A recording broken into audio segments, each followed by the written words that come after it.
శ్రీ రామకృష్ణ ప్రభ ఛానల్ను చూడండి, మాసపత్రికను చదవండి. పరమ పవిత్రమైనటువంటి దేవీ నవరాత్రులు మన భారతదేశంలో మొత్తం ఈ దేవీ భావన, ఈ మాతృభావన దేశమంతా కూడా ఓతప్రోతమై ఉంటుంది. ఈ దేవీ నవరాత్రుల్లో ఉత్తర భారతదేశంలో కానీ దక్షిణ భారతదేశంలో కానీ మీరు ఎక్కడికి వెళ్ళినా సరే కొంచెం మనం జరుపుకునే ఆ పండగలో ఆచారంలో కొంచెం వ్యత్యాసం ఉంటుంది. కానీ ఎక్కడికి వెళ్ళినా ఇప్పుడు ఒక దేవి, ఒక మహాశక్తి, మన అన్ని కష్టాల నుంచి మనల్ని తరింప చేయగలిగే ఒక శక్తి ఉంది అని ఒక విశ్వాసంతో, ఒక ధైర్యంతో ఉంటారన్నమాట. ఈ సమయంలో మళ్ళీ ఆ విశ్వాసం, ఆ ధైర్యం అన్నది మన లోపల నుండి జాగృతమవుతుంది. ఇక్కడ మనము దేవీ నవరాత్రులకు ఏంటంటే ఒక్కొక్క రోజు ఒక్కొక్క రూపంలో మనం పూజిస్తూ ఉంటాం మన దక్షిణ భారతదేశంలో. అయితే వంగదేశంలో కొంచెం భిన్నంగా ఉంటుంది. అక్కడ ఏమిటంటే ఈ దుర్గాదేవిని ఒక కుమార్తెలాగా ఒక ఇంటికి ఆహ్వానిస్తున్నట్లుగా ఆహ్వానిస్తారనమాట. ఒక కుటుంబంలో ఒక వ్యక్తిలాగే వాళ్ళందరూ కూడా పరిగణిస్తారు. అందులో అంటే శివుడు, పార్వతి అంటే కూతురు అల్లుడు అని చెప్పి, అట్లాగే వాళ్ళ యొక్క పిల్లలు గణపతి, వినాయకుడు, తర్వాత కుమారస్వామి, అలాగే ఇద్దరు కుమార్తెలు లక్ష్మీదేవి, సరస్వతీదేవి. అంటే వీళ్ళందరూ కూడా పార్వతీదేవి నుంచి, ఆ దుర్గాదేవి నుంచి వచ్చిన శక్తులే కాబట్టి ఆవిడ యొక్క కుమార్తెలుగా పరిగణింపబడతారు అక్కడ. అంటే ఇద్దరు ఆడపిల్లలతో ఇద్దరు మగపిల్లలతో ఆవిడ పుట్టింటికి వస్తుంది, ఈ విధంగా భావిస్తారు అక్కడ అందరూ కూడా. అక్కడ ఉండే పాటలు వాటిని ఆగమనీ సంగీతం అంటారు. అంటే అమ్మ మనకు మన ఇంటికి వస్తుంది అని చెప్పి ఎంతో ఉత్సాహంగా అక్కడ జరుపుకుంటూ ఉంటారు. అదేంటంటే మొదట్లో ఏం చేస్తారంటే ఈ తల్లి మేనకాదేవి గిరిరాజుని అడుగుతుందనమాట, హిమవంతుణ్ణి. ఎన్ని రోజులు అయిపోయింది, 1 సంవత్సరం అయిపోయింది, అమ్మాయినేమో ఇంకా తీసుకొని రాలేదు, నువ్వేమో ఒక పాషాణంలా ఒక రాయిలాగా పడి ఉంటావు, నీకు అసలు ఏమీ ఫీలింగ్స్ లేవు, ఏమీ లేవు, నా కూతుర్ని చాలా కష్టపడుతుంది అక్కడ, ఏదో వివాహం చేశాం కానీ ఒక బికారికి ఇచ్చి వివాహం చేశాము, ఎప్పుడు శ్మశానాల్లో తిరుగుతూ ఉంటాడు, ఒళ్ళంతా భస్మం రాసుకొని ఉంటాడు, ఇటువంటి చక్కటి మన బంగారు బరినే ఈ కూతుర్ని ఇచ్చి అటువంటి వాళ్ళకి ఇచ్చి పెళ్లి చేశాము, పాపం అక్కడ చాలా నానా కష్టాలు పడుతుందని ఈ నోట ఆ నోట మేము వింటున్నాము, నువ్వేమో కథలు ఇక్కడ నుంచి వెళ్ళి తీసుకుని రా అని ఈవిడ అర్థిస్తూ ఉంటుంది భర్తని. అప్పుడు భర్త ఏమంటాడంటే, ఏమిటి నీకే అనుకుంటున్నావా ఇవన్నీ కూడా, భావాలు ఇవన్నీ కూడా నాకేం లేదనుకుంటున్నావా అని చెప్పి ఆయన కూడా కొన్ని మాటలు మాట్లాడినట్లుగా ఇలా భావిస్తారనమాట. అక్కడ పార్వతీదేవి కైలాసంలో శివుణ్ణి అడుగుతూ ఉంటుంది, ఎన్నాళ్ళు అయిపోయింది నా తల్లిని చూసి, నా తల్లి ఆ కొడుకు మైనాక పర్వతం, మైనాకుడు కదా, అందులోనే మునిగిపోయాడు, అప్పుడు అది కథ ఉంది కదా, అదే మైనాక పర్వతం మునిగిపోతుంది, అప్పటి నుంచి కూడా ఆవిడ ఎంతో బాధతో ఉంది, నేనేమో ఇలా దూరంగా ఉంటాను, ఒక్కసారి నన్ను అక్కడ పంపించు అని చెప్తే అప్పుడు శివుడేమో సరే నేను పంపిస్తాను, నీ కోరిక తీరుస్తాను, కానీ నువ్వు మళ్ళీ అక్కడే ఉండిపోతే నేను ఉండలేను, నువ్వు లేకుండా నేను ఉండలేను అని చెప్పేసి ఈయన అంటున్నట్లుగా. తర్వాత ఆవిడ నిజంగానే ఈ తల్లి దగ్గరికి వచ్చినట్లు ఆ తల్లి చూసి ఎంతో ఆనందపడుతుంది, కానీ అడుగుతుందనమాట, నువ్వేంటి ఎక్కడో అన్నపూర్ణ, నీ యొక్క గొప్పతనంతో ఆయన కూడా మహారాజు అయిపోయాడని విన్నాను, అంటే అన్నపూర్ణ అంటే కాశీలో నీకంత ఖ్యాతి ఉంది కదా, నీ యొక్క కపాల క్రమంలో నీ యొక్క భాగ్యవశాన్ని శివుడు కూడా మంచి గతి వచ్చిందని వింటున్నాను. ఇలా రకరకాల పాటలు చాలా భావోద్వేగంతో అక్కడ పాడుతూ ఉంటారు. చాలా చక్కగా ఉంటుందన్నమాట ఆ భావం అన్నది. అంటే ఇంట్లో ఒక కుమార్తె కింద, అందుకని అక్కడ ఏంటంటే ఈవెన్ ఆడపిల్లను కూడా ఒక పార్వతీదేవి కింద చూస్తారు, చాలా శుభంగా చూస్తారు ఆడపిల్లలు అనగానే. అది సంస్కృతి చాలా బాగుంటుంది. అయితే ఇప్పుడు మనం మన భారతీయ సంస్కృతిలో దేని గురించి తెలుసుకోవాలనుకున్నా మనం కొంచెం మూలాల్లోకి వెళ్ళాలి ప్రతిసారి కూడా. మూలాలు ఏంటంటే ఇప్పుడు మనకు అసలు మనిషి జన్మ అన్నది మనలో ఉన్నటువంటి దైవీ ప్రకృతిని జాగృతం చేయడానికి, మనలో ఉన్నటువంటి ఈ చేతనత్వం ఏదైతే ఉందో దాన్ని జాగృతపరచడానికి అసలు మనిషి జన్మే అందుకు.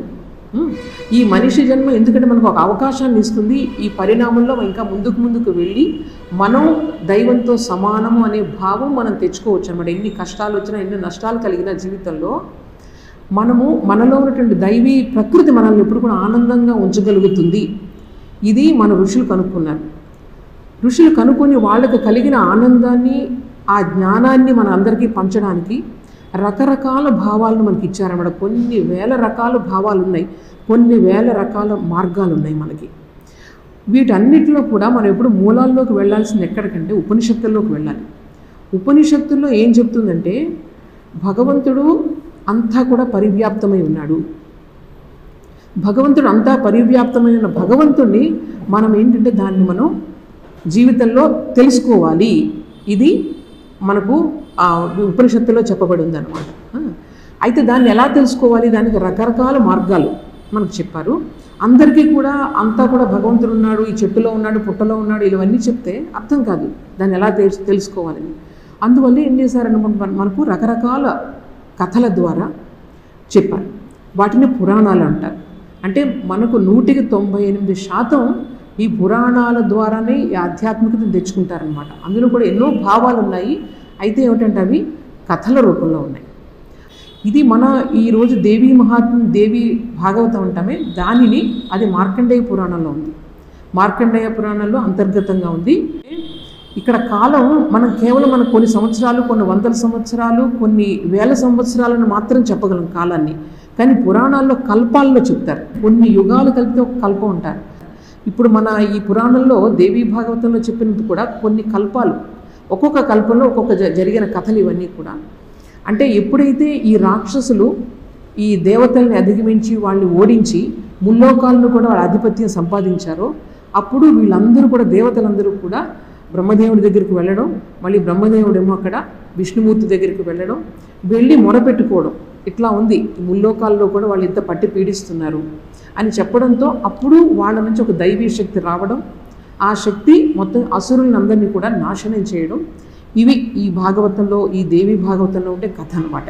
ఇక్కడ ప్రముఖమైనది ఏంటంటే ఒక స్త్రీ ఒక గొప్ప శక్తిగా, ఆధ్యాత్మిక శక్తిగా ఇక్కడ ప్రపంచంలోనే ఎంతో కొనియాడబడతారు. ఎందుకంటే ప్రపంచంలో వివిధ దేశాల్లో మీరు చూస్తే అక్కడ పురుష ఆధిక్యత ఎక్కువ. స్త్రీలను ఒక శక్తిగా వాళ్ళు అంగీకరించరు. వాళ్ళు ఏంటంటే పురుషుడే శక్తి, ఆ అంటే భగవంతుడు ఓన్లీ పురుషుడిగానే వాళ్ళు ఆరాధిస్తారన్నమాట. కానీ ఇక్కడ దేవీ భాగవతంలో చాలా స్పష్టంగా కొన్ని వేల సంవత్సరాలు కాకపోయినా కొన్ని వందల సంవత్సరాల క్రితం రాసినప్పటికీ ఆ రోజుల్లో కూడా ఒక స్త్రీని ఒక అత్యుత్తమ శక్తిగా, ఈవెన్ బ్రహ్మ విష్ణు మహేశ్వరులు కూడా ఆవిడని స్తుతిస్తారు. అటువంటి శక్తిగా వాళ్ళు చిత్రీకరిస్తారనమాట. దానిని బట్టి భారతీయ సంస్కృతిలో స్త్రీ శక్తికి ఎంత వాల్యూ ఉన్నదో, ఎంత విలువ ఉన్నదో దీన్ని బట్టి మనం అర్థం చేసుకోవచ్చు. ఇప్పుడు ఇది ఒక్కటి మనం గుర్తుపెట్టుకోవాలి. మనకు పురాణాల ద్వారా చెప్పినా లేకపోతే స్మృతుల ద్వారా చెప్పినా, ఏ శాస్త్ర గ్రంథాల ద్వారా చెప్పినప్పటికీ కూడా, ఏ కథ చెప్పినప్పటికీ కూడా మన ముఖ్య ఉద్దేశం ఏంటంటే మనిషిలోని దైవీ శక్తిని జాగృతపరచడం. అది కనుక చేయకపోతే ఎన్ని పురాణాలున్నా మనకి, ఎన్ని పురాణాలు చదివినా, ఎన్ని పూజలు చేసినా దానివల్ల మనకు ప్రయోజనం ఏమి ఉండదు. ఏదో మూమెంటరీ ఆ క్షణంలో ఆనందం తప్ప మనకు లోపల ఒక ఆధ్యాత్మిక ఉన్నతి కలగకపోతే ఈ శాస్త్ర గ్రంథాల వల్ల ఏం ప్రయోజనం ఉండదన్నమాట. అయితే ఇక్కడ ఇంకొక విషయం అంటే చాలామంది అడుగుతూ ఉంటారు, ఈ పురాణాలు ఎవరైనా చదవచ్చా, స్త్రీలు చదవచ్చా, ఈ సమయంలో చదవచ్చా, రాత్రి చదవచ్చా, పగలు చదవచ్చా, ఎన్నో నియమ నిబంధనలు ఉన్నాయి. అది నిజమే. ఎప్పుడు అది చాలామంది భయపడుతుంటారు. ఎప్పుడంటే నేను ఒక కోరికతో చదివినప్పుడు, నాకేదో స్వార్థపూరితమైన కొన్ని కోరికలు ఉన్నాయి, వాటిని మనం ప్రతిఫలింప చేసుకోవడానికి మనం ఎప్పుడైనా చదివితే పురాణాలు అవన్నీ కూడా ఇవన్నీ పాటించాలి. తప్పకుండా మనం సరిగా చదవకపోతే దానికి వెనుక మన కొన్ని కీడు కూడా జరుగుతుంది, అది కూడా నిజమే. అయితే ఒక్క విషయం ఏంటంటే ఎప్పుడైతే మనం ఈ గ్రంథాలని ఆధ్యాత్మిక ఉన్నతి కోసం మనం చదువుతామో, మన యొక్క లోపల ఉన్నతి కోసం, పరిణామం కోసం మనం చదువుతామో, అప్పుడు దానివల్ల ఏ దోషమో ఉండదు, ఏ కీడు మనకు రాదు. ఇది భగవంతుడే మనకు చెప్పినటువంటిది. ఇది అక్కడ శ్రీకృష్ణ పరమాత్మ భగవద్గీతలో చాలా స్పష్టంగా ఏం చెప్తారంటే, ఎక్కడైతే నిష్కామ కర్మ ఉందో అక్కడ ప్రత్యవాయ దోషం ఉండదు, అభిక్రమ నాశనం ఉండదు. అంటే మీరు ఏది చేసినా, అందరూ తప్పులు చేశారనుకోండి, దానివల్ల మీకేమి చెడు జరగదు. మీరు చేసింది ఎంతవరకు చేశారో అదే మీకు చిరకాలం నిలబడుతుంది. మీరు చేసిన సాధన కానివ్వండి, పఠనం కానివ్వండి, ఏదైనా కానివ్వండి, చిరకాలం నిలబడుతుంది. అందువల్ల ఏంటంటే అది ఏ విధమైన అనుమానం ఉండక్కర్లేదు. ఈ సమయంలో చేయొచ్చా, ఈ సమయంలో చేయకూడదా, ఎప్పుడు అనమాట, అది నా ఆధ్యాత్మిక ఉన్నతి కోసం నేను చేస్తున్నాను, నేను ఈరోజు దేవి భాగవతం చదువుతున్నాను, దేవి మహాత్మ్యాన్ని నేను పాఠం చేస్తున్నాను, ఇవన్నీ చేస్తున్నాను ఎప్పుడు, అది నాకు కావాలి. లోపల ఉన్నటువంటి అసురులు ఉన్నారే, ఈ రాక్షసులు ఉన్నారే, వాటిని నాశనం చేయడానికి నేను చదువుతున్నాను అన్నప్పుడు ఎట్టి పరిస్థితుల్లోనూ మనకు అవి ఏ రకమైన కీడును కలిగించవు. ఈ విశ్వాసాన్ని అందరూ కలిగి ఉండాలి. ఎందుకంటే చాలామంది ఈ నమ్మకాలు, మూఢనమ్మకాలతో మనం ఏం చేస్తూ ఉంటామంటే మనకున్న సంపదనన్నింటిని కూడా పక్కన పెడుతూ ఉంటాం అనమాట, ఏదో భయంతో. ఆ భయం ఏం అక్కర్లేదు, అది భయం లేకుండా ఏ దేనినైనా చదవచ్చు, ఒక్కటే మనకు స్వార్థం లేకుండా ఉంటే చాలు, అది ఒక్కటే చాలు అనమాట. సో ఆ విషయాన్ని మనం గుర్తుపెట్టుకుని ఏ పండగనన్నా చేసుకోవాలి, అలాగే ఏ పుస్తకాన్నన్నా కూడా చదవాలి. ఇప్పుడు చూడండి, దేవీ భాగవతంలో ముఖ్యంగా ఎలా అంటే అసురులు, మీకు అక్కడ అసురులు వస్తారు, పుట్టుకొస్తూ ఉంటారు, వాళ్ళని ఒక దైవీ శక్తి వచ్చి సంహరిస్తుంది. ఇప్పుడు మనకు యోగ శాస్త్రాల్లో చూడండి, ఈవెన్ పతంజలి యోగ శాస్త్రాల్లో చూస్తే ఆయన ఏం చెప్తారంటే మనకున్న కష్టాలకు కారణం ఏంటంటే 5 ఉన్నాయి కష్టాలు. ఏంటంటే అవి అజ్ఞానము, అహంకారము, రాగ ద్వేషాలు, తర్వాత భయము. ఇవి 5టిని కూడా పంచక్లేశాలు అంటారు పతంజలి మహర్షి. సో ఈ వచ్చే రాక్షసులందరూ దేని నుంచి వస్తారనమాట, అజ్ఞానం నుంచి పుట్టుకొస్తారు. శ్రీరామకృష్ణులు ఏమన్నారంటే అజ్ఞానం అంటే ఏంటి, భగవంతుడు ఎక్కడో ఉన్నారు, అక్కడ లోకాల్లో హిమాలయాల్లో ఉంది పార్వతీదేవి అనుకోవడం అజ్ఞానం. ఎక్కడో ఉన్నారనుకోవడం భగవంతుడు అజ్ఞానం. చాలా స్పష్టమైన భాషలో చెప్పారు శ్రీరామకృష్ణులు. ఇక్కడే, అక్కడ అజ్ఞానం, ఇక్కడ జ్ఞానం అని చెప్పారు చాలా స్పష్టంగా అనమాట. బెంగాలీ భాషలో ఏమంటారంటే షఖానే అజ్ఞాన్, ఇఖానే జ్ఞాన్ అని చెప్తారు అంత స్పష్టంగా. అందువల్ల పార్వతీదేవి అక్కడ హిమాలయాల్లో ఉంది అనుకోవడం మనకి ఏంటంటే అజ్ఞానం, పార్వతీదేవి ఇక్కడే, దుర్గాదేవి ఇక్కడే ఉంది అనుకోవడం. ఇకపోతే రాక్షసులు మనకు రోజు మనం విడిగా వెతుక్కోకర్లేదు, ప్రతి నిమిషం రాక్షసులతో పోరాటం జరుపుతూనే ఉన్నాం. ఎప్పుడు బాధలే, ఎప్పుడు ఏదో దుఃఖం, ఏ కారణం వల్ల కానివ్వండి, ఎప్పుడు దుఃఖమే. ఆనందంగా ఉండేది ఎంతసేపు మన రోజులో చెప్పండి. సో ఇవన్నీ కూడా ఏవైతే మన శాంతిని భంగపరుస్తున్నాయో అవన్నీ కూడా రాక్షసులే, అవన్నీ కూడా అజ్ఞాన జనితాలే. అది మనం గుర్తుపెట్టుకోవాలి. ఎప్పుడు కూడా గుర్తుపెట్టుకుంటే మనకు అర్థమవుతుంది. చూడండి, మొట్టమొదటిది రాక్షసులు ఎవరు, మనకు మొట్టమొదటి శత్రువులు ఎవరంటే మన యొక్క అలసత్వం, లేజినెస్. ఏదో ఒక పని చేద్దామని అనుకుంటూ ఉంటాం, దాన్ని చేయలేకపోతూ ఉంటాం, అంటే లేజినెస్ అనమాట. అలసత్వం అన్నది మొట్టమొదటి శత్రువు. దానిని మనం అధిగమించకపోతే తర్వాత మనం వేటిని అధిగమించలేము, ఇంకా పడుకునే ఉంటాం ఎంతసేపు కూడా. అలాగే కేర్లెస్నెస్, ప్రమాద అంటారు సంస్కృత భాషలో. ప్రమాద అంటే ఆలస్య అండ్ ప్రమాద. ఇవి నిద్ర, ఆలస్య, ప్రమాద, ఇవి 3 కూడా మొట్టమొదటి శత్రువులు. వీటిని మనం అధిగమించాలంటే మీకు భగవద్గీతలో చెప్పారు, నిద్రాలస్య ప్రమాదోత్తం. ఇవి 3 కూడా తమస్సు నుంచి వస్తాయి, తామసిక గుణం నుంచి వస్తాయి. ఇవి 3టిని ముందు జయించాలి. దేవి భాగవతంలో ఏం చెప్తారంటే అది ముందు ఒక దేవీ రూపంలో కాళికాదేవి వస్తుంది. వీటిని జయించాలంటే మంచి అటువంటి శక్తి కావాలి, లేకపోతే చాలా కష్టం. ఒకసారి ఉదయం లేవాలనుకోండి, ఉదయం లేవాలంటే ఎంత మనకు స్ట్రగుల్. కూర్చుని ఏదైనా మనం ధ్యానం చేద్దాం, 3:30కి లేద్దాం, 4 గంటలు లేద్దామంటే ఎంత స్ట్రగుల్ లోపల నుంచి. దాన్ని జయించాలంటే లోపల నుంచి దైవీ శక్తి కూడా చాలా బలంగా ఉండాలి. అటువంటి దైవీ శక్తిని ఇవి రెండింటినీ కూడా మనం అధిగమించాలి. అవి తమో గుణం నుంచి వస్తాయి. ఇప్పుడు ఇదొక పద్ధతి అన్నమాట. అంటే కృష్ణ పరమాత్మ భగవద్గీతలో చెప్తారు, ఏం చెప్తారంటే సత్వరజస్ తమ ఇది గుణాహ ప్రకృతి సంభవాహ. ఈ ప్రకృతి నుంచి ఈ 3 గుణాలు వస్తాయి. నిబధ్నంతి మహాబాహో దేహే, దేహంలో ఉన్నటువంటి భగవంతుని బంధిస్తున్నాయి, భగవంతున్నే బంధిస్తున్నాయి గుణాలు. అంటే తెలుసుకోకుండా చేస్తాయి, లోపల భగవంతుడు ఉన్నాడని చెప్పేసి చేస్తాయి. అప్పుడు దాన్ని ఏం చేయాలన్నమాట, వాటిని అధిగమించినప్పుడు ఆ దైవీ శక్తి అనేది వస్తుంది. ఇప్పుడు మనం ఏం చేయాలి, తామసిక గుణాన్ని, తమో గుణాన్ని ఫస్ట్ మనం అధిగమించాలి. ఈ తమో గుణంలో ఉండే రాక్షసులు, ఈ నెగిటివ్ క్యారెక్టరిస్టిక్స్ ఏంటి అంటే మనం ఇప్పుడు చెప్పుకున్న నిద్ర, ఆలస్య, ప్రమాదం. అటువంటి సుఖం, దాని నుంచి మనం సుఖాన్ని అనుభవిస్తూ ఉంటాం. నిద్రపోయి ఎంత హాయి మనకి, ఆ హాయిని తామసిక సుఖం అంటారు, సాత్విక సుఖం కాదు. ఎందుకంటే దాని నుంచి అజ్ఞానం పోదు, అజ్ఞానం ఉన్నదన్నట్టుగా ఉంటుంది, మీకేం తెలియదు కాబట్టి మీకు సుఖం అనుభవిస్తూ ఉంటారు. దాన్ని తామసిక సుఖం అంటారు. అలాగే లేజినెస్, లేజీనెస్ వల్ల అలా కుర్చీలో అలా కాళ్ళు చాపుకుని కూర్చుంటే ఎంతో హాయిగా ఉంటుంది, లేవాలని అనిపించదు. దాని నుంచి ఒక సుఖం వస్తుంది. ఆ లేజీనెస్ వల్ల సుఖం వస్తూ ఉంటుంది. తామసిక సుఖం చాలా హాయిగా ఉంటుంది. అసలు లేవకుండా ఇటువంటి వాతావరణంలో అయితే ఆ కుర్చీలో కూర్చొని కొంచెం టీ తాగుతూ ఇంకా అక్కడి నుంచి లేవాలని అనిపించదు మనకి. దట్ ఈస్ కాల్డ్ తామసిక సుఖం. అంటే మనం ఏదైతే చేయాలని అనుకుంటున్నామో వాటిని చేయని ఉదాహరణ రేపు చేద్దాంలే, పోస్ట్పోన్మెంట్ చేస్తూ ఉంటాం. సో దానిని అలా అంటారు. అట్లాగే ఆ ప్రమాద చూడండి, ప్రమాదం అంటే డిసిప్లిన్ ఉండదన్నమాట. డిసిప్లిన్ ఉండక ఇష్టం వచ్చినట్టు చేయడం, ఇన్స్టింక్టివ్, ఇంపల్సివ్, ఏ పని చేసినా ఇష్టం వచ్చినట్టు చేయడం, అంత ఒక కేర్లెస్నెస్ మా స్వభావంలో కనిపిస్తూ ఉంటుంది. అది కూడా తామసికం నుంచి వస్తుంది అన్నమాట. సో ఇవన్నీ రాక్షసులు. మనకి ప్రథమ అధ్యాయంలో దేవీ భాగవతంలో మొట్టమొదట ఏంటంటే ఈ తామసిక గుణాన్ని ఎలా అధిగమించాలి, అందులో మధుకైటబులు అనే రాక్షసులు ఉంటారు. ఆ రాక్షసులను ఎలా అధిగమించాలన్నది మనకు మొదటి చాప్టర్స్లో ఉంటుంది. ఇంకా తర్వాత గుణం ఏంటి, ఇవి మనం అధిగమించిన తర్వాత అన్నీ నేను ఉదయమే లేస్తాను, ఏ పని చేయాలన్నా మనం చేస్తూ ఉంటాం. మనం చూడాలి చాలామంది వ్యాపారస్తులు ఉంటారు. వ్యాపారస్తులు వాళ్ళు ఏం చేస్తారనమాట, ఎంత బద్ధకాన్నంతా వదిలిపెట్టేస్తారు. ఎందుకని, డబ్బు సంపాదించాలి కాబట్టి. మీరు చాలా చూడండి మార్కెట్స్లో చూస్తే ఎంత యాక్టివ్గా ఉంటారు, అలర్ట్గా ఉంటారు వాళ్ళు. చాలా పొద్దున్నే లేచిపోతారు, లేచిపోయి అన్నీ కూడా మార్కెట్లో వేసుకుని వెళ్ళాలి ఉండదు.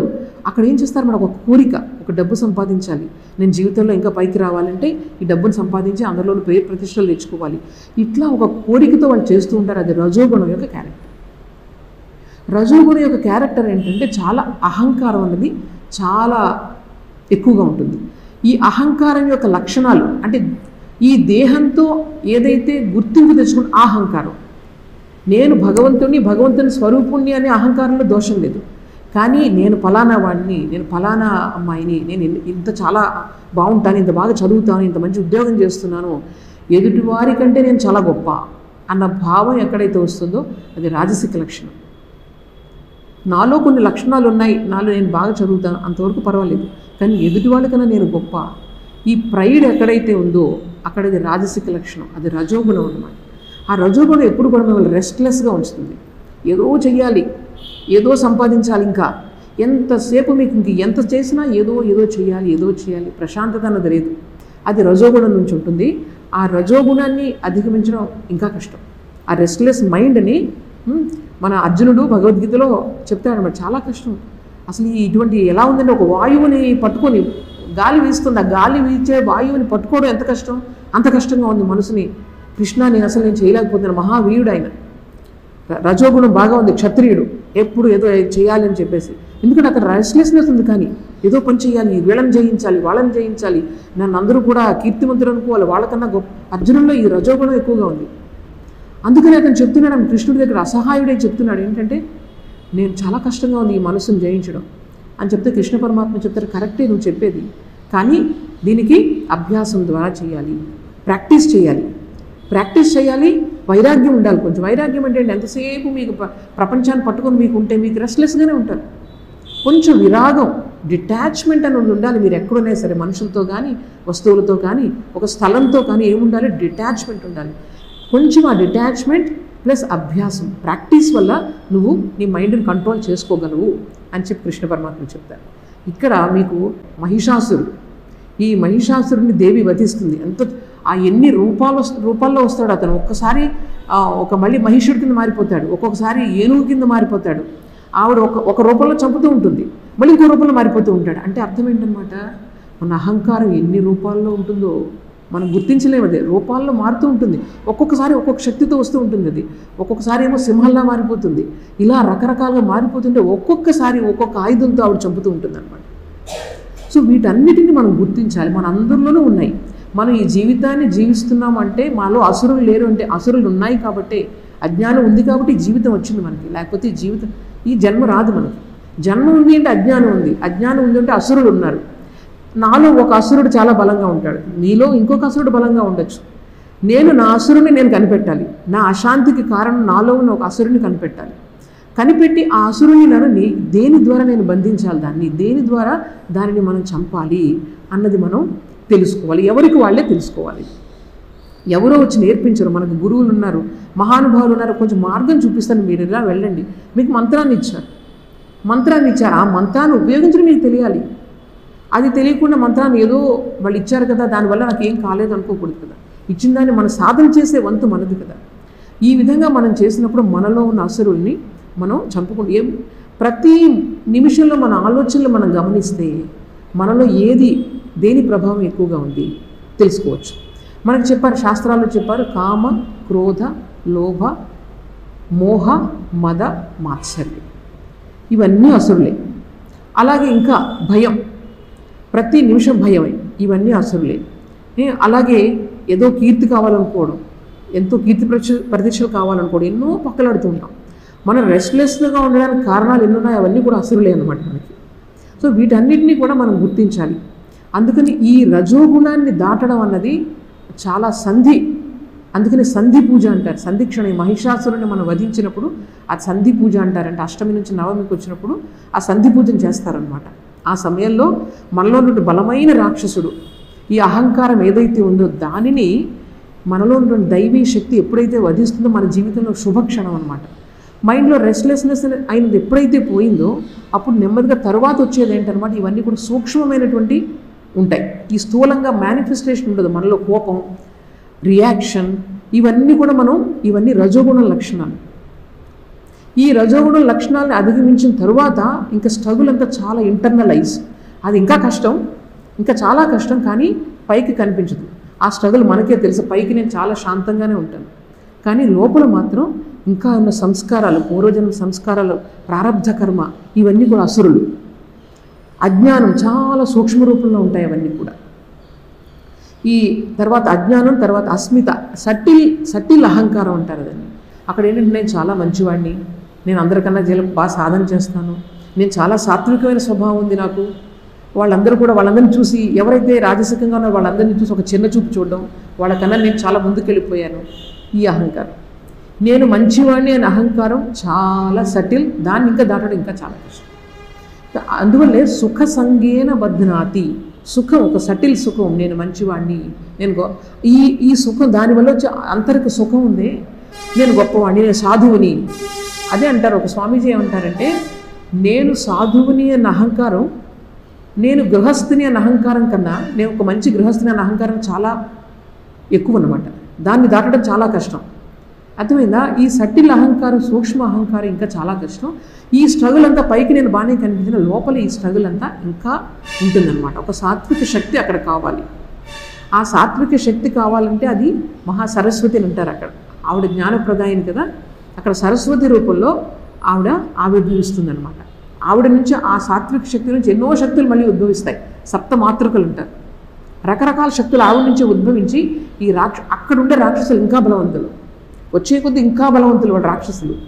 ఆ రాక్షసులు చూడండి చాలా చక్కగా, ముందుగా మనకు కావాల్సిన జీవితంలో ముందుకు వెళ్ళాలి అంటే అక్కడ మనం రాగద్వేషాలను అధిగమించాలి. రాగద్వేషాలు అంటే ఏంటి? Attachment and aversion. అంటే ఒకటి నాకు ఇష్టం, రెండోది ఇష్టం లేదు, వీటి నుంచి పుట్టుకొస్తుంది. మొట్టమొదటిది మన జీవితంలో చూడండి, సమస్యలన్నీ అక్కడి నుంచి వస్తాయి. ఒకటి ఇష్టం, ఒకటి ఇష్టం లేదు, ఒకరంటే ఇష్టం, ఇంకొకరంటే ఇష్టం లేదు. మనం ఇప్పుడు ప్రతి నిమిషం మనం ఫీల్ అవుతూనే ఉంటాం. చాలా కష్టం. పైకి నేను చెప్పిన లోపల నాకు ఒకళ్ళ మీద ఎక్కువ అభిమానం ఉంటుంది, ఒకళ్ళ మీద తక్కువ ఉంటుంది. ఇవి రెండు కూడా అధిగమించాలి. అక్కడ చండముండ మహాసురులు అంటారు, చండముండులు మనకు అందులో వస్తుంది తర్వాత అధ్యాయాల్లో. వాళ్ళిద్దరితో యుద్ధం చేస్తుంది ఫస్ట్ దేవి. చాలా ఒక రోజు కాదు, ఎన్నో వందల సంవత్సరాలు ఆవిడ దేవి చేస్తూ ఉంటుంది ఆ యుద్ధం.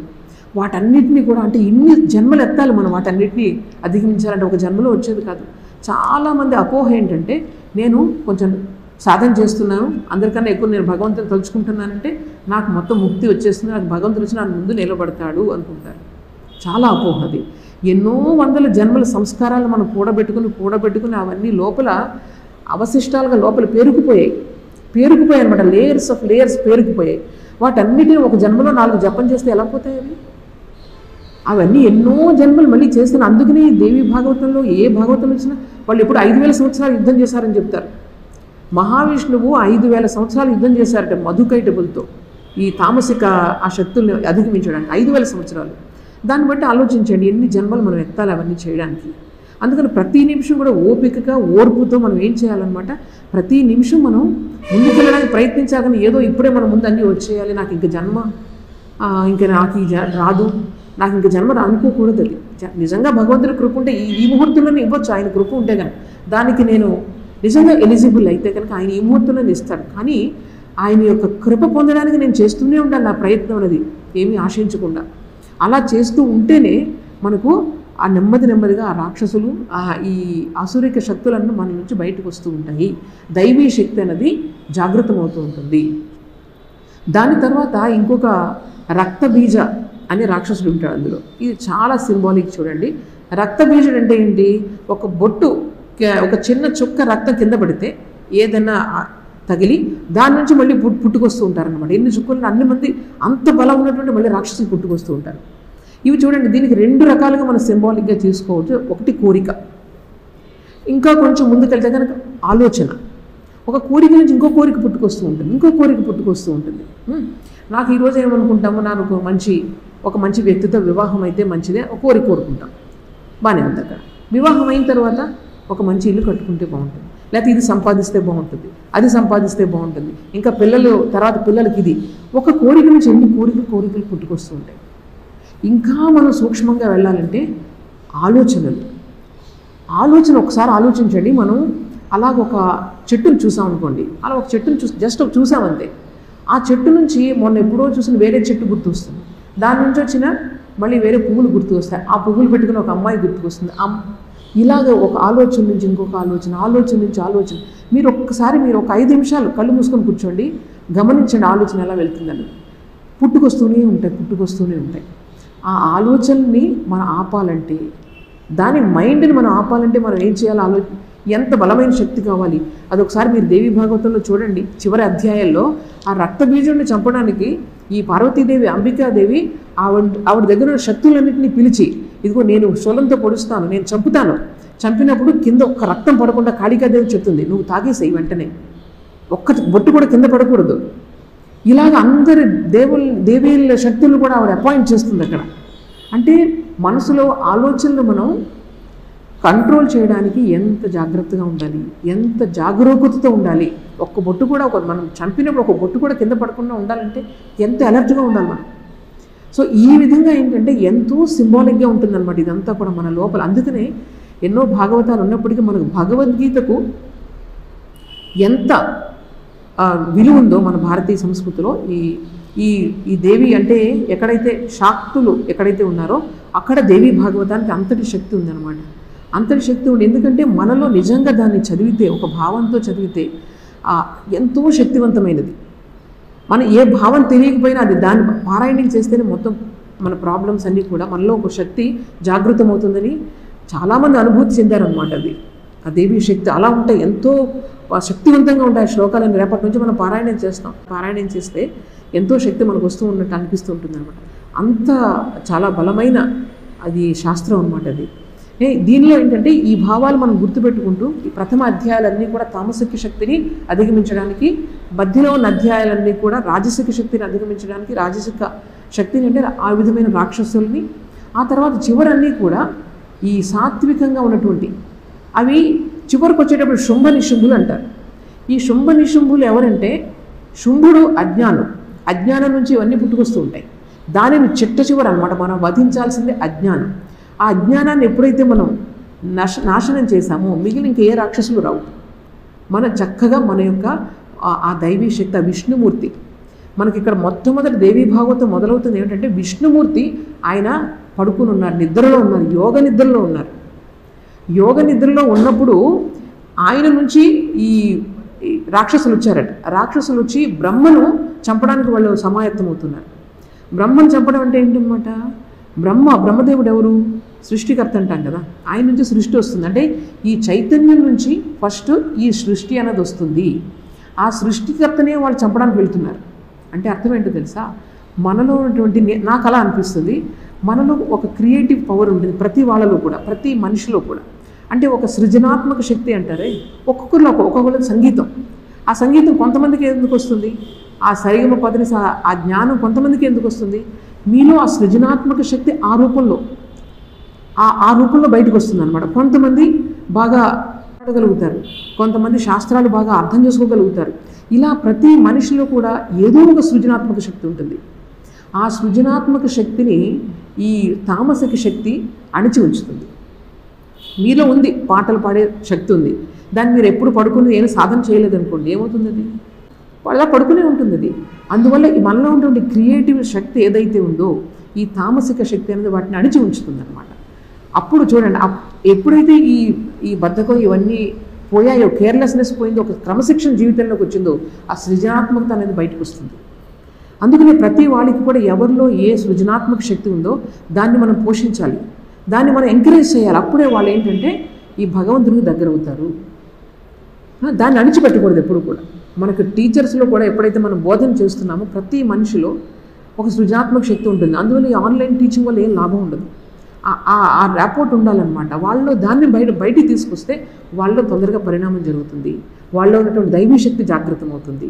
సో ఇవన్నీ కూడా ఎవరికి వారే, అది మీకు సింబాలిక్గా మనం అర్థం చేసుకోవచ్చు అనమాట. ఇదే ఇలాగే ఉండాలి, ఈ రాక్షసులు దేనికి ప్రతీక ఇవన్నీ అనుకోకర్లేదు. మనం బాగా అర్థం చేసుకుంటే మనకే అర్థమవుతుంది ఎవరు దేనికి ప్రతీక అనేది.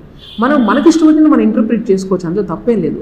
మనకు కావాల్సింది ఏంటంటే మనలో ఉన్నటువంటి ఆ దైవీ శక్తిని జాగృతం చేసుకోవాలి. ఎప్పుడైతే ఒక ఆసురికి శక్తి మనకు వచ్చిందో, ఒక కోరిక వచ్చిందో, అది మనల్ని పీడించుకుని తింటుందో, అది కొనుక్కోవాలి ఇది కొనుక్కోవాలి, వెంటనే మనం జాగృతం అవ్వాలి. ఇది ఎందుకు వస్తుంది నాకు లేదు, లోపల నుంచి మనం జపం ద్వారానో లేకపోతే ఆ టైంలో వెళ్ళి ఒక్కసారి పారాయణం చేస్తే వెంటనే తగ్గిపోతాయి. మనకు ఆ శక్తి లేదు కదా, మన దైవాన్ని ఆశ్రయించాలి. అందుకనే దాన్ని ఆశ్రయించడం ఇదే చెప్తుందన్నమాట. ఇందులో మహామాయ అంటారు దాన్ని. ఎలా బయటపడతామంటే ఆవిడ్ని మనం ఆశ్రయించడం ద్వారానే. మనకు ఆ శక్తి లేదు, మనం చేయలేము. అందువల్ల ఏం చేయాలంటే ప్రతి నిమిషం కూడా అమ్మ నాకు సహాయం చేయి, నాకు తెలుస్తుంది నేను ఇటువంటి పొరపాట్లు నా ద్వారా జరుగుతున్నాయి. ఆ దైవీ శక్తిని మనం ప్రార్థించడం తప్ప ఒక్క సంస్కారాన్ని జయించడానికి ఒక జన్మ పట్టచ్చు. అంత కష్టం జీవితంలో పరిణామం చెందడానికి. అర్థమైందా? అంటే మనం మొట్టమొదట ఇందులో ఈ స్టోరీ మొదలవుతుంది, ఈ దేవి భాగవతం మొదలవుతుంది. ఒక రాజు, ఒక వైశ్యుడు జీవితంలో వాళ్ళు చాలా నష్టపోయి ఒక బాధతో అరణ్యానికి వస్తారు. సురథుడు అనే రాజు, తర్వాత సమాధి అనే ఒక వైశ్యుడు. ఈ సురథుడు అనే రాజు ఏంటంటే మొత్తం పక్క వాళ్ళతో రాజ్యం అంతా ఆక్రమిస్తారు వాళ్ళు. తను ఒక బానిసలాగా ఉంటాడనమాట ఆ రాజ్యంలో. అది ఉండలేక ఏం చేస్తాడంటే అరణ్యానికి పారిపోయి వచ్చేస్తాడు. అంటే అశాంతి కోసం. అరణ్యానికి యూజువల్గా ఎవరు వస్తారు? సాధన చేసుకోవడానికి అందరూ వస్తారు, కానీ వీళ్ళు అశాంతితో వస్తారు అరణ్యానికి అశాంతితో వస్తారు. అదే సమయంలో ఈ సమాధి అనే వైశ్యుడు వాళ్ళేంటి, వాళ్ళ యొక్క భార్య పిల్లలందరూ ఇతన్ని వెళ్ళగొట్టేస్తారు ఇంట్లోంచి. ఈయనంటే ఇష్టం ఉండదు, వెళ్ళగొట్టేస్తారు అనమాట. ఆయన అలా వస్తాడు, వీళ్ళిద్దరు కలుస్తారు. కలిసి వాళ్ళిద్దరికీ ఏమిటంటే గొప్పతనం ఏంటంటే వాళ్ళిద్దరికీ అర్థమవుతుంది, నన్ను రాజ్యం నుంచి వెళ్ళగొట్టేశారు, అయినా సరే రాజ్యం గురించి ఆలోచిస్తున్నాను.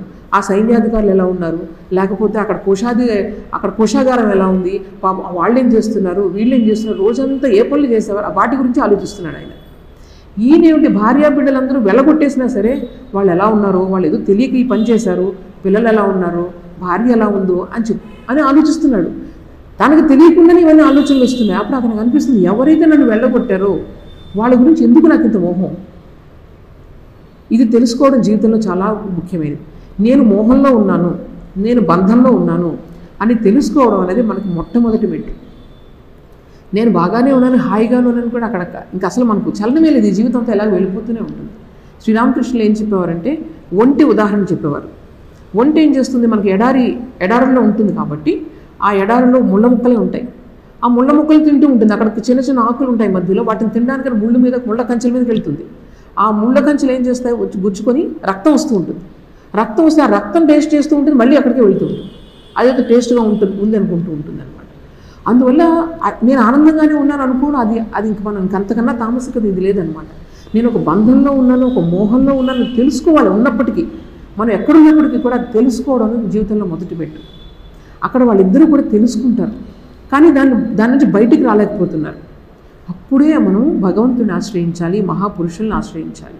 అప్పుడు వాళ్ళిద్దరూ ఏం చేస్తారంటే ఒక మేధస్సు అనే ఒక ఋషి దగ్గరికి, ఒక ఆశ్రమానికి వెళ్తారనమాట వీళ్ళిద్దరూ కూడా. అక్కడ ఆశ్రయించి ఆయన దగ్గరికి వెళ్ళి, ఎందుకు మాకు అన్నీ తెలిసి అయినా సరే మాకు ఎందుకు ఆ మోహం అక్కడ ఆ రాజ్యం పైన, నా భార్యా బిడ్డల పైన ఎందుకు మోహం అని అడిగితే అప్పుడు ఈ స్టోరీ అంతా చెప్పడం మొదలు పెడతారు ఆయన. ఇది నాయన ఒక మహామాయ ప్రభావం, అది మీరేం చేయలేరు, కేవలం దేవిని గురించి ఆ శక్తిని గురించి మీరు తెలుసుకోండి, ఆవిడని ఆశ్రయించండి. ఆవిడని ఆశ్రయించడం ద్వారానే మీకు దీని నుంచి మీరు బయటికి రాగలుగుతారు అని చెప్తారు. అందులో దేవి కూడా చెప్తారనమాట.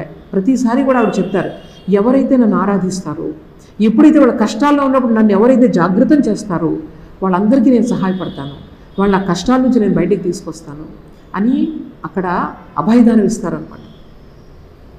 ఇక్కడ మన రామకృష్ణ సాంప్రదాయంలో మనకు ఉన్నటువంటి మహా సౌభాగ్యం ఏంటంటే, మీరన్నీ ఈ దుర్గా పూజ యొక్క ఈ అన్నిటినీ కూడా అమ్మ శారదాదేవి జీవితంతో మీరు పోల్చి చూడండి. ప్రతి విషయంలో కూడా అక్కడే ఆవిడ జన్మించారు. ఆవిడ కూడా ఎన్ని అభయవాక్యాలు, ఆవిడ నోట నుంచి వచ్చిన మాటలన్నీ కూడా ఈ దేవీ మహాత్మ్యంలో ఎన్నో మాటలు ఆవిడ నోట నుంచి వచ్చిన మాటలు. నన్ను తలుచుకుంటే మీకు అందరికీ ఏం పర్వాలేదు, అమ్మ ఉందని తలుచుకోండి. అక్కడ ఏంటంటే కొంచెం భయంకరమైన దుర్గా, కాళీ, రకరకాల రూపాలు, కానీ అమ్మ సౌమ్యమూర్తి సరస్వతి రూపంలో వచ్చారు. చక్కగా ఒడి మనకు ఎప్పుడు కూడా ఆహ్వానిస్తూ ఉంటుంది మనల్ని. ఎంత సులభం కదా మన కష్టంలో ఉన్నప్పుడు, మనం ఒక తప్పు పని చేసినప్పుడు జీవితంలో అమ్మ యొక్క ఒడిలోకి వెళ్ళి ఆ ఒడి మన తల అక్కడ పెట్టుకొని చక్కగా ఆశ్రయం తీసుకోవచ్చు. మనకు చాలా అదృష్టం అనమాట. అది అమ్మ కూడా అంటారు, నేను ఎవరున్నారు నాకులాంటి ఇంకొకరిని చూపించండి ఈ ప్రపంచంలో అని చెప్తారు ఒక సందర్భంలో శారదాదేవి. అలాగే అమ్మ ఇక్కడ దుర్గాదేవి ఉంటుంది, ఏకైవాహం జగత్యత్ర ద్వితీయాక మమాపర, నాకన్నా ఎవరున్నారు గొప్పవాళ్ళు ఇక్కడ ఈ ప్రపంచంలో, నేనే అని చెప్తారు అనమాట. అలాగే అమ్మ చెప్తారు, ఇంతమంది మాతృకులతో ఆవిడ వస్తారు, ఆవిడ నుంచి చాలామంది సప్తమాతృకులు వస్తారు కదా. అప్పుడు ఆ అసురుడు అంటాడనమాట, నేను ఒక్కడే యుద్ధం చేస్తున్నాను, నువ్వు ఎంతమందిని పెట్టుకుని యుద్ధం చేస్తున్నావు అంటాడు. ఇప్పుడు అవునా, నేను ఎంతమందితో యుద్ధం చేసిన ఒకసారి ఆగు చూడు అని చెప్పి మొత్తం అందరూ కూడా దేవతలందరూ కూడా ఆవిడ కలిసిపోతారనమాట. నేను ఒక్కదాన్ని, ఈ మహాప్రకృతి నేనే అని చెప్పి చెప్తారనమాట. అలాగే అమ్మ కూడా అభయదానం, మీకు ఎన్ని కష్టాలున్నా సరే ఒక్కసారి అమ్మ ఉందని తలుచుకోండి చాలు. ఇంకా ఏమంటారు తెలుసా, మీరు ఎన్ని పాపాలు చేసినా సరే నన్ను ఒకసారి తలుచుకోండి, అన్నిటి నుంచి బయటకు వస్తారు మీరు. ఎన్ని రకాల మాటలు అమ్మ అన్నారు. వచ్చే కొద్దీ కూడా ప్రతి వాళ్ళు ఆవిడ యొక్క మహాశక్తి అన్నది ఎవరైతే సాధన భజన చేస్తారో, శ్రీరామకృష్ణులు దాటిపోయి, స్వామి వివేకానందం దాటిపోయి, శ్రీరామకృష్ణులు దాటిపోయి సాధన చేసే కొద్దీ కూడా ఆవిడ యొక్క శక్తి అందరికీ అర్థమవుతూ ఉంటుంది. రామకృష్ణ సాంప్రదాయాలు మీరు ఎవరినైనా మీరు ఒక్కసారి మీరు టచ్ చేసి చూడండి, ప్రతి వాళ్ళు కూడా చివరికి అమ్మ అమ్మ అమ్మ అమ్మ, అటువంటి మహాశక్తి అనమాట. ఎవరైతే మన స్వామి వివేకానంద స్వయంగా అన్నారు, ఇప్పుడు తెలియదు మీకు ఆవిడ గురించి, మీకు ముందు తెలుస్తుంది, మీకు ఎవరికి అర్థం కావటం లేదు, ముందు తెలుస్తుంది. అది చాలా సత్యం అనమాట. అందుకని మనకు చాలా అదృష్టం, మనకు ఆ మహాశక్తి మనకు తల్లిగా, ఒక తల్లి కష్టాలను తీర్చడానికి ఆవిడ ఉన్నారు. కష్టాలు పడదాం, తప్పులు చేద్దాం, అన్నీ చేద్దాం మన యొక్క, ఎందుకంటే అసహాయం కాబట్టి, కానీ మనకు ఒక ఆశ్రయం ఉంది కాబట్టి ముందుకు తీసుకెళ్తుంది అనే విశ్వాసంతో మనకు ముందుకు వెళ్దాం. ఆ తల్లి ఆ మహామాయ అనుగ్రహించి మనలో ఉన్నటువంటి ఈ బలహీనతలు ఏవైతే ఉన్నాయో వాటన్నిటిని కూడా ఆవిడ నాశనం చేస్తుంది అనే విశ్వాసంతో మనం ఈ 3 రోజులు కూడా సాధన చేద్దాం, అమ్మనే తలుచుకుందాం.